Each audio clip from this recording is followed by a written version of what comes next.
School feeding কর্মসূচির বনরুটির ভেতর থেকে বেরিয়ে এলো ধারালো একটি ব্লেড। অল্পের জন্য বড় দুর্ঘটনা থেকে রক্ষা পেল বরিশালের এক শিশু শিক্ষার্থী। 23 জুলাই বৃহস্পতিবার বরিশালের গৌরনদী উপজেলার হরিসেনা সরকারি প্রাথমিক বিদ্যালয়ে এই ঘটনা ঘটে। বিদ্যালয় সূত্রে জানা যায়, স্কুল ফিডিং কর্মসূচির আওতায় প্রথম শ্রেণীর শিক্ষার্থীদের বনরুটি ও ডিম দেওয়া হয়। খাওয়ার আগে শিক্ষার্থী আলম তাজ রুটিটি 2 ভাগ করতে ভেতর থেকে বেরিয়ে আসে আস্ত একটি ব্লেড। পরে বিষয়টি শিক্ষককে জানানো হয়।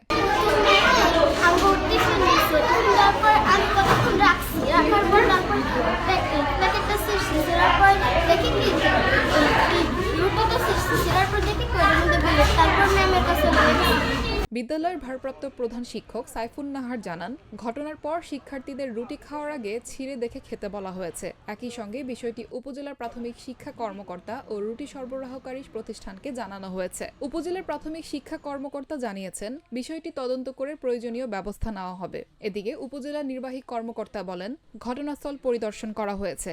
তদন্ত শেষে দায়ীদের বিরুদ্ধে আইনগত ব্যবস্থা নেওয়া হবে। ঘটনার পর শিক্ষার্থীদের খাবারের মান ও নিরাপত্তা নিশ্চিত করার দাবি জানিয়েছেন অভিভাবকরা।